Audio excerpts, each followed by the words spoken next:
आज Doubtnut app download करें।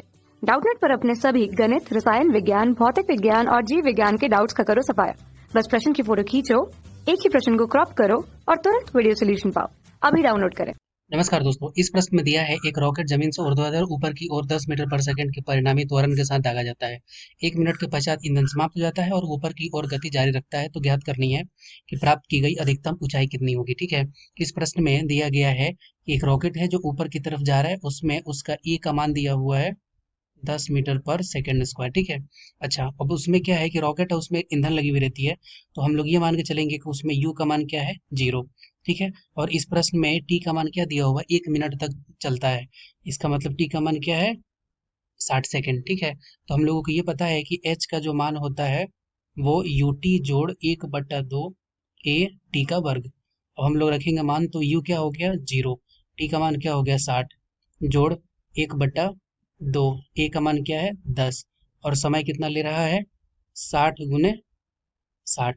और जब हम लोग इसको सॉल्व करेंगे तो ये तो हो जाएगा 0 और ये हो जाएगा 5। ठीक है, और 60 × 60 3600, 3600 में 5 से करेंगे तो 18,000। ठीक है, 18,000 मीटर। ठीक है, और इसका मान क्या आ गया, 18 किलोमीटर। ठीक है, तो ये हम लोग मान लेते हैं कि ये H1 का मान है। ठीक है, ये तब मान है जब ईंधन तुरंत ही समाप्त हुआ है। ठीक है, तो ये हो गया H1 का मान क्या हो गया, 18 किलोमीटर। ठीक है, अब जब उस रॉकेट का ईंधन समाप्त होता है तो उस समय हम लोगों को क्या निकालना है, उसका वेग क्या है, अंतिम वेग क्या है, वो क्या होता है, u प्लस ए टी। ठीक है, u का मान क्या है, 0, a का मान क्या है, 10, t का मान क्या है, 60। तो ये यहाँ से आ गया हम लोगों को 600 मीटर पर सेकेंड। ठीक है, ये क्या हो गया, v जो है अंतिम वेग हो गया। ठीक है, अब मान लेते हैं कि इतनी ऊंचाई तक वो गया हुआ है। ठीक है, रॉकेट यहाँ से चलना शुरू किया और ये मान लेते हैं कि H1 हो गया। अब यहाँ पे ये क्या है, v का मान है, v का मान क्या आ गया, 600 मीटर पर सेकेंड। ठीक है, अब उसके बाद इसमें ईंधन समाप्त हो गया, फिर भी ये अपनी त्वरण के कारण से ऊपर की तरफ रखेगा जाना चालू रखेगा। ठीक है, तो अब यहाँ पे ये जो v का मान है, यही हो जाएगा इसका u। ठीक है, तो अब हम लोग इसको मान लेते हैं, क्या हो जाएगा, यही हो जाएगा u जब ईंधन समाप्त हो गया, और u का मान क्या हो गया, 600 मीटर पर सेकेंड। ठीक है, अब हम लोगों को क्या बताना है कि कितनी ऊंचाई तक वो जाएगा। और जब ईंधन समाप्त हो गया है तो उस रॉकेट का जो त्वरण होगा वो क्या होगा, गुरुत्वीय त्वरण के बराबर होगा। ठीक है, और हम लोग उसका मान जो मानते हैं वो क्या मानते हैं, 10 मीटर पर सेकेंड स्क्वायर। ठीक है, ये क्या है, जी का मान है। अब रॉकेट जो है वो ऊपर की तरफ जाएगा, लेकिन जी का मान जो होता है वो हमेशा लगता है नीचे की तरफ। ठीक है, तो हम लोगों को ये पता है कि भी जो होता है वो वी स्क्वायर जो होगा वो यू स्क्वायर प्लस 2as के बराबर होगा। लेकिन यहाँ पे a का मान जो है वो g है, और g जो है नीचे की तरफ लगेगा क्योंकि वेग जो है वो ऊपर की तरफ जा रही है।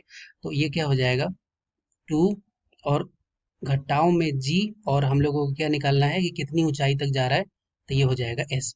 अब जब ये ईंधन मान लेते हैं कि इस ऊंचाई तक जा रहा है। ठीक है, इस ऊंचाई तक जा रहा है, अब इस ऊंचाई को हम लोग मान लेते हैं क्या, H2। ठीक है, H2, तो जब इस बिंदु पर जाएगा तो वहां पे उसका अंतिम वेग क्या हो जाएगा, 0। इसका मतलब भी स्क्वायर का मान क्या हो जाएगा, 0, और u का क्या है, u की वैल्यू क्या है, 600। ठीक है, तो 600 का वर्ग और जोड़ गुने घटाओ, ये क्या हो जाएगा, घटाओ, और 2, और g का मान क्या है, 10, और हम लोग यहाँ पे s को क्या मान रहे हैं फिलहाल के लिए, ये क्या है, H2। ठीक है, तो यहाँ से हम लोगों को ये पता चल गया है कि 20 गुने H2, इसका मान क्या हो जाएगा। ठीक है, अब यहाँ से एक जीरो से एक जीरो गया, तो H2 का मान आ गया 18,000 मीटर। ठीक है, तो 18,000 मीटर को हम लोग क्या लिख सकते हैं, 18 किलोमीटर। ठीक है, H2 का मान हो गया 18 किलोमीटर।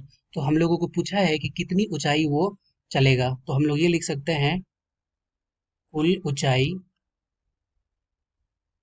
ऊंचाई जो होगा वो होगा H1 जोड़ H2। ठीक है, अब H1 का मान हम लोगों को क्या निकला था, 18 किलोमीटर, जोड़ H2 का मान क्या निकला है, 18 किलोमीटर, और इन दोनों का मान क्या हो गया, 36 किलोमीटर। तो पहले प्रश्न का उत्तर क्या हो गया, कितनी ऊंचाई तक वो जाएगा, वो जाएगा 18 किलोमीटर तक। ठीक है, तो इसका जो उत्तर हो गया वो हो गया 18 किलोमीटर। दूसरा, ईंधन समाप्त होने के पश्चात कितने समय तक ऊपर की ओर गति करेगा। इसका मतलब हम लोग को क्या निकालना है, समय का मान निकालना है। हम लोगों को निकालना है समय, ठीक है।